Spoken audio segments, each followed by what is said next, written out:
Welcome to the Peace Whimsy Co podcast, where you'll find your sparkle, embrace your peace, and discover a little bit of magic for everyday self-care. I'm Jessie Frances, your host and fellow creative soul. Today we're diving into the healing power of creativity. Why making stuff matters, even if you don't necessarily think of yourself as an artist. So whether you're a painter, a planner, a doodler, or just somebody who likes to play with color or anything else, this episode is for you. So what role does creativity have in self-care? Honestly, I think a lot of people think that creativity means being able to paint a masterpiece or write a novel, but over the years, honestly, I think I've learned that it's so much more. It's anything that lets you express yourself or play, really. So it's something that we kind of do one way or another from when we're really, really little and discovering what the world looks like and doing that with crayons or Play-Doh or whatnot, all the way to when we are older. It could be, maybe now it's not necessarily Play-Doh. It could be baking or gardening or decorating your space or even, arranging your bookshelf in rainbow color. I don't have the patience for that one. It looks so cool. I love seeing other people do it, but I think I get a little bit too, with the shapes and everything, it needs to match up as well in my head. I think I make it too complicated, and things don't really need to be complicated. For me, I think one of my absolute favorite creative outlets is music, obviously. Sometimes I could just be belting alone in my car on my way to work in the morning, and that's enough to shift my mood. Making art. I love acrylics and watercolor, but even quick doodles in a notebook totally count. Planning dreamy sticker spreads, also something that I am crazy about. There's just something magical about putting together a new layout for the week, using colors and stickers that just match my mood and inspire me for the week ahead. Decorating my space. Not everybody necessarily cares, but to me, I love decorating my space, rearranging my desk and maybe adding some fairy lights and a disco ball pen holder, just stuff to make me feel I get a little bit of inspiration and feeling of a fresh start. Experimenting in the kitchen could be another one. Trying a new recipe. Even if it flops, it can feel creative to me. So how does creativity help me? Well, letting myself make things without worrying about the outcome has been a huge support for my own mental health and sense of purpose, especially on tough days. When I'm feeling low, I'll often turn to something small and creative, like coloring or just writing a little poem or, just anything really to help me process what I'm feeling. And if we kind of take that whole myth, that the thing that a lot of people say, as a music teacher, I've had so many students tell me, I can't sing. I don't know how to, I'm not a singer. I can't sing. And you also hear a lot of people say, I'm not creative. I hear this all the time, but the truth is we're all creative, but in our own ways. Maybe you doodle. Maybe you're somebody that works a lot in, the kitchen or doing this or doing that or picking out a funky pair of socks. I don't know. That's all creativity. It's not something and one thing in particular. It doesn't have to be perfect or even finished. It just has to be yours. So, what's the one thing that you've done that's creative that you really enjoyed lately? Even if it's just doodling or rearranging your space. For me, it varies a lot from season to season. With MPF all over our family, hyperfixations, it's a thing.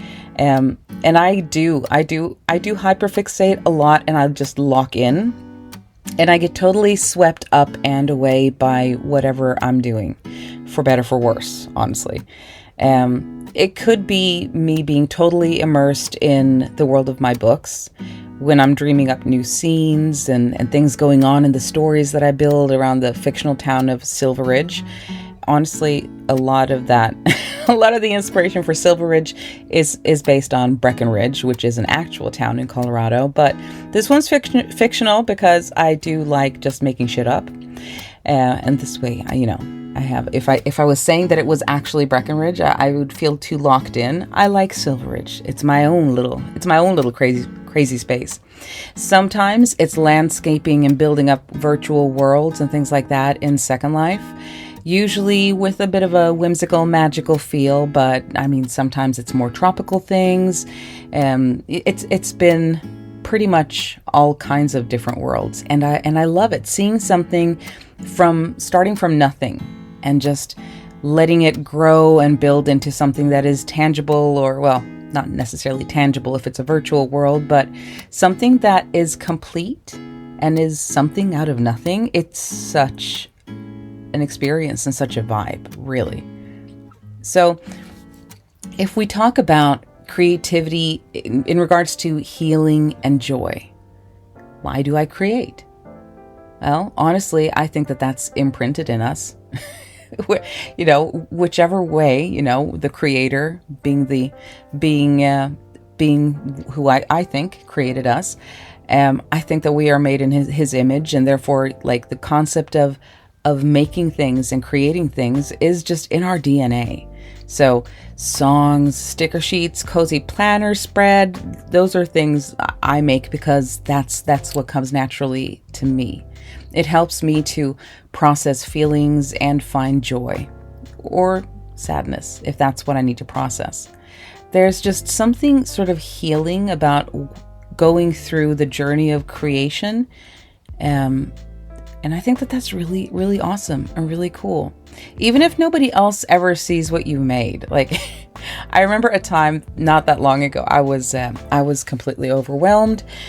Everything just pretty much felt out of control when it came to being a parent, in my job, like just everything. One of those moments and situations where it's like everything is just falling apart right now. I think it's bizarre because it really feels like that. It's like if one thing starts to wobble, everything kind of does.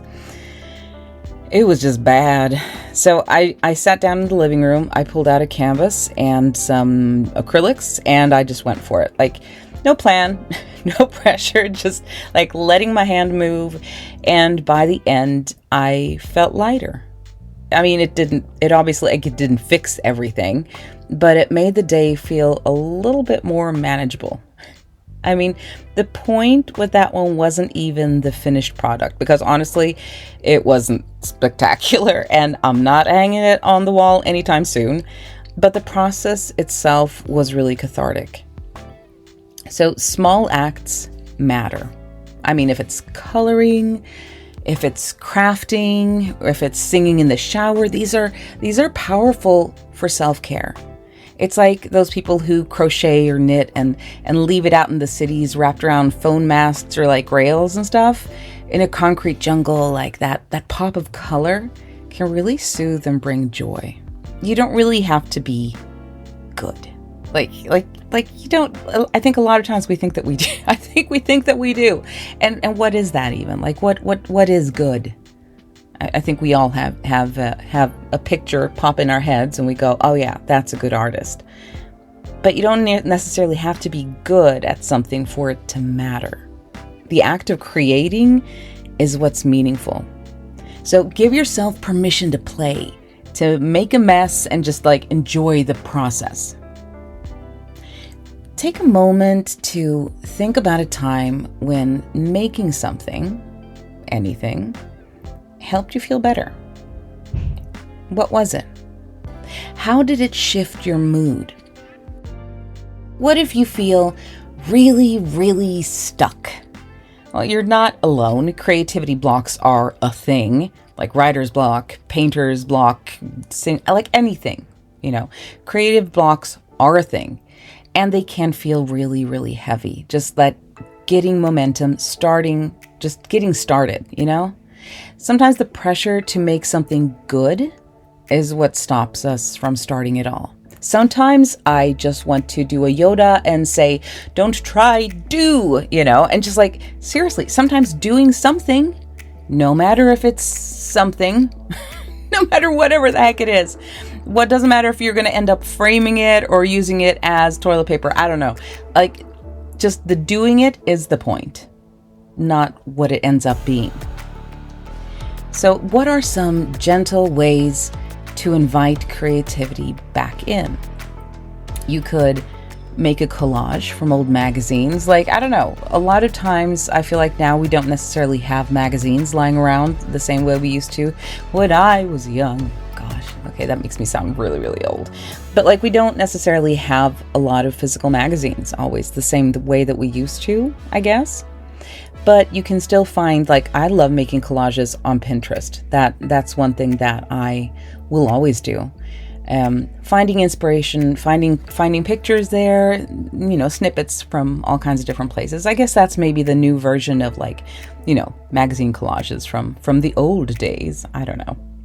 You could also journal, like a few lines out of your day or things that you've dreamed. Like, doing a dream journal as well can be really, really, that's a whole different thing. That's a whole different scenario, like a whole different podcast. But yeah, like, just writing a few things down about your day, about your dreams, about all kinds of stuff. You could take some pictures of things that catch your eye when you're out on a nature walk. That's kind of a way of just like creating something and appreciating the creator and appreciating creation in general, and just being like, wow, taking in nature around you. You could try baking something new, even if it's just for you. Sometimes you don't have to be feeding the whole village. You could just be making it for yourself. Seriously, like, I probably couldn't or shouldn't do like an entire lava cake because they are so ridiculously good, and I would probably end up eating the whole thing myself. But mug cakes, that's a good one.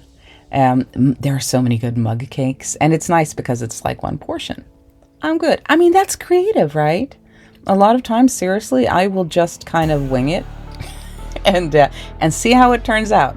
And sometimes I'm like, oh my gosh, this was so good. I wish I remember what I did. And I will never be able to recreate it. And sometimes it's like, well, we will not be doing this one again. Anyway, you could also just like play with colors and stickers in your planner or your sketchbook. Try a 5-minute doodle challenge. They have those when they're like, okay, just set a timer for 5 minutes and just don't let your pen stop. Just go and see where you end up. It could be really, really funny. Myself, like, there are weeks when I feel like there's too many, I don't know how to put this, like, there's too many big thoughts in my head. Does that make sense? Like, I can't get started because I have too many big things and they all need to get done and they're so important and I can't start at all. Like when you just get stuck. So I've kind of gotten to the point where I try to think like a stairway, or like with blocks, like from small to big, sort of. And instead of going to what would a lot of times be the natural one for me, which is what's the most important? What's the biggest thing? I'll be like, no. I'll start with something tiny, not the huge stuff, but the easy little stuff, because it gets the ball rolling and it kind of builds momentum.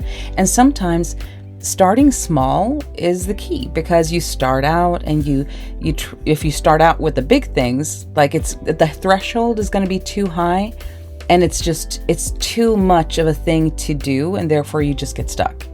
But if you're like, well, you know what, I could do this is a tiny little thing, then you're like, oh wait, I'm moving, this ain't so bad, and then it's easier to tackle the bigger things. Anyway, a friend of mine, she told me that she has a creativity jar. That's another one. Like a jar with, like, she'll put like tiny ideas, write them on slips of paper. And like when she's feeling stuck, she just puts her hand in, she pulls one out and just gives it a try. So what is one tiny creative thing that you could do this week? Just for fun.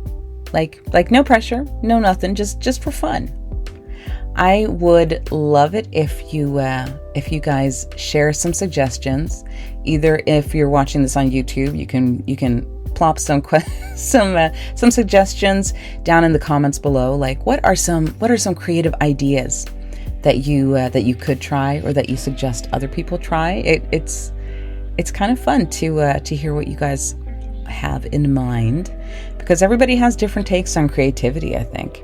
If you do have some fun creative self-care moments that you want to share, make sure to tag me on Instagram with hashtag Peace Whimsy Co, or DM your stories. That will be awesome too. I absolutely love hearing what you're up to and sharing your wins with our community. So if you do want a journal prompt for this week, I'd say write about a time when making something, like anything, helped you feel better. What did you make? How did it feel? And what would you like to try next? So take a few deep breaths and just let yourself imagine your next creative adventure. Thank you so much for joining me for another episode of the Peace Whimsy Co podcast. Remember, a little bit of whimsy can brighten every day. Keep making, keep playing, and keep finding magic in the ordinary. Until next time, take care and keep creating.